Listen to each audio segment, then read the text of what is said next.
आणि सगळ्यात महत्त्वाचं म्हणजे हा फार विचित्र अनुभव आला. आणि त्या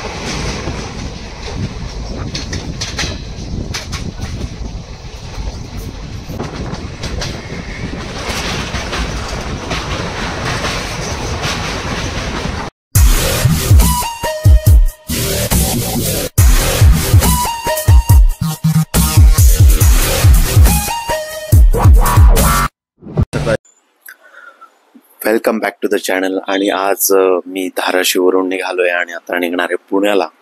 सो आजची जर्नी असणार आहे आपली ट्रेन जर्नी. आणि आज मी ट्रेन जर्नी करणार आहे धाराशिव टू पुणे. आजपर्यंत कधी मी या रूटनी ट्रेन जर्नी केलेली नाहीये. सो हे ट्रेन स्टेशन पण धाराशिव सिटीपासून थोडंसं लांबच आहे, त्यामुळे मग अर्ध्यापर्यंत आम्ही गाडीने आलो आणि तिथून पुढे मग ट्रेन येणार होती. सो ही जी समोरून येते तीच आपली ट्रेन आहे. ॲक्च्युली आम्हाला वाटलं की वेळ आहे, बट 15 मिनटं आधीच ट्रेन प्लॅटफॉर्मला येऊन थांबलेली होती. त्यानंतर मग आम्ही तिथे पोहोचलो आणि आम्ही आतमध्ये आलो आणि ही ट्रेन इथेच प्लॅटफॉर्मला थांबली होती. ही आहे अमरावती पुणे एक्सप्रेस. ही फक्त मंगळवारी आणि शनिवारी असते. सो आम्हाला याचं रिझर्वेशन मिळालं, त्यामुळे ही ट्रेन प्लॅटफॉर्मलाच थांबलेली होती. परंतु आम्हाला वाटलं की निघून जाईल, परंतु तिथे आल्यानंतर कळालं की ही 10 ते 15 मिनिट याच प्लॅटफॉर्मवरती थांबलेली होती. ऍक्च्युली हिचा हॉल्ट फक्त 2 मिनिटाचा आहे. सो इथे 10 मिनिटं थांबली होती ही ट्रेन, त्यामुळे आम्हाला आरामात या ट्रेनमध्ये बसता आलं. मग त्याच्यानंतर आमचा स्लीपर कोच होता पुढे S5. सो आम्ही तिथे गेलो. ही आहे आतमधून ट्रेन. इथे बरीचशी लोक झोपलेली होती, त्यामुळे मी ते जोरात ब्लॉग नाही केला.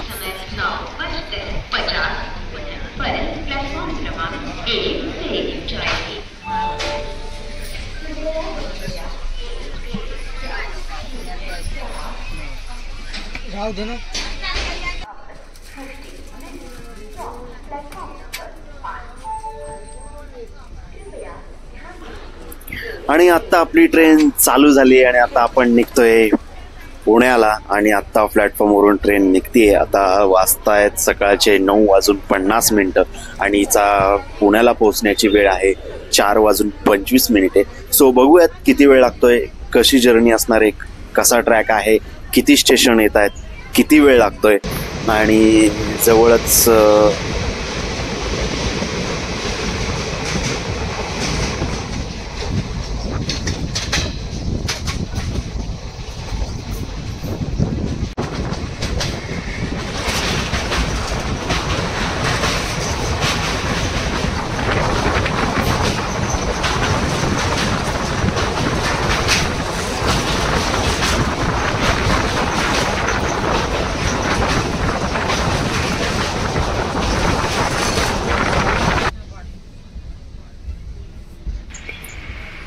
आणि आता आपली ट्रेन पोहोचते बार्शी टाउनला, म्हणजेच बार्शीमध्ये.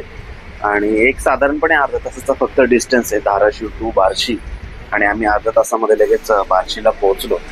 आणि ते असं झालं की इथे बऱ्याचशा ठिकाणी ही ट्रेन थांबत होती. आता पुढून पण आली होती नांदेड पनवेल एक्सप्रेस होती आणि ती शेजारच्याच प्लॅटफॉर्मवरती थांबली. परंतु बार्शीपर्यंत येईपर्यंत ही ट्रेन 2 ठिकाणी थांबली आपली, म्हणजे अमरावती एक्सप्रेस. सो प्रत्येक स्टेशनला ही ट्रेन थांबते आणि बराच वेळ घेते. आणि इकडून धाराशिव टू कुर्डवाडीपर्यंत फक्त एकच लेन आहे. त्याच लेनवरून ट्रेन जातात देखील आणि त्याच लेनवरून ट्रेन येतात देखील. त्यामुळे इथे बराचसा वेळ जातोय आणि खूप स्लो जाते ट्रेन, खूप.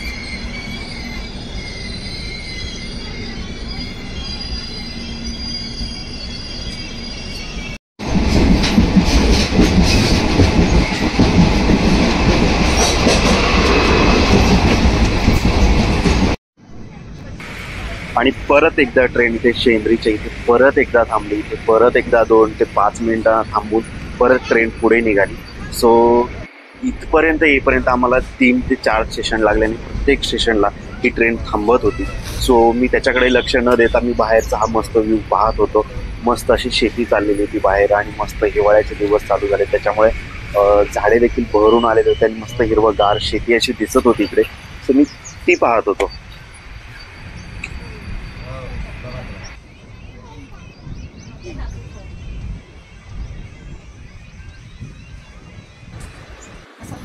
आणि आता आमची फायनली ट्रेन कुर्डवाडीला पोहोचलेली आहे. कुर्डवाडीच्या प्लॅटफॉर्मच्या अलीकडे साधारणपणे ट्रेन जवळपास 20 ते 30 मिनिटे थांबलेली होती.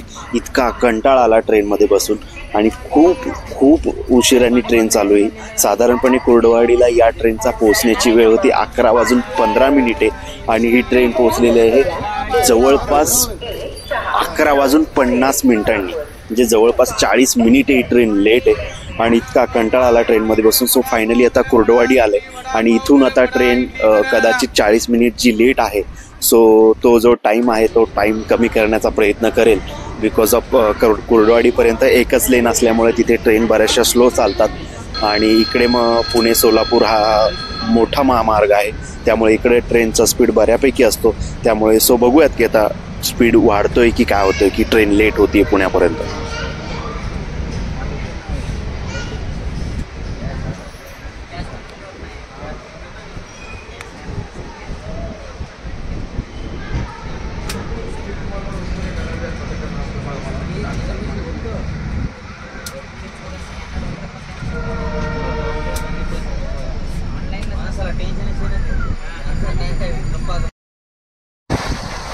सो फायनली आपली ट्रेन कुर्डुवाडी जंक्शनवरून निघाली आणि आता आपण उजनी धरण क्रॉस करतोय। महाराष्ट्रातील सर्वात मोठं धरण आहे। सो आपण त्या डॅमवरून सध्या जातोय आणि हे आहे उजनी धरण। बार्शी इथे थांबली, बार्शी इथे स्टॉप घेतला। तोपर्यंत ट्रेन अगदी टाइम टू टाइम चालत होती पण बार्शी नंतर कुर्डुवाडीपर्यंत येईपर्यंत साधारणपणे 1 तास ट्रेन लेट झाली आणि 1 तास ट्रेन लेट झाल्यामुळे अतिशय वैताग आला कारण की खूप कंटाळा आला। 1 तास ट्रेन जवळपास 30 मिनिट एका ठिकाणी ट्रेन थांबून होती।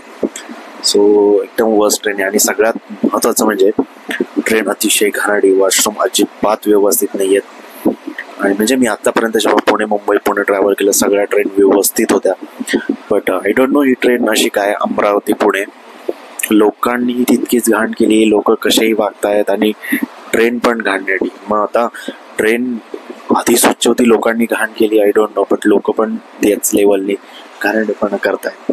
सो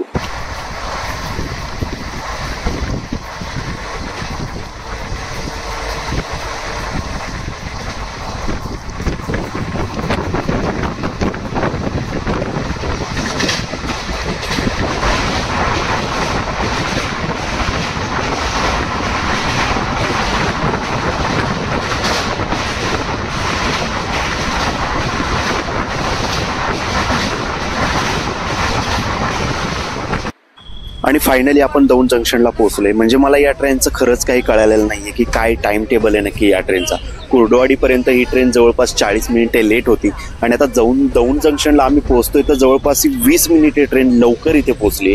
ही ट्रेन दौंड जंक्शनला जवळपास 2:47 पोहोचायला हवी होती आणि ही ट्रेन पोहोचली 2:20 आणि ते जवळपास आम्ही इथे 15 ते 20 मिनिटं एकाच ठिकाणी एकाच प्लॅटफॉर्मवरती थांबलेली ट्रेन आहे आणि इथून आता ही 2:50 निघेल। म्हणजे जिथे 40 मिनिटं ट्रेन लेट होती तिथे पुढच्या स्टेशनला 20 मिनिटे लवकर पोहोचली। सो काय म्हणजे एक्झॅक्टली या ट्रेनचा टाइम टेबल होता खरंच काही कळालं नाहीये पण ठीक आहे आपण वेळेत पोहोचतो असं नक्कीच वाटतंय। सो आता आपण पोहोचलोय दौंड जंक्शनला। सो चांगलाच पिकअप ट्रेननी मेंटेन केलाय आणि सो छान स्पीडनी आली आहे ट्रेन। सो टाइम व्यवस्थित मॅनेज झाला आपला।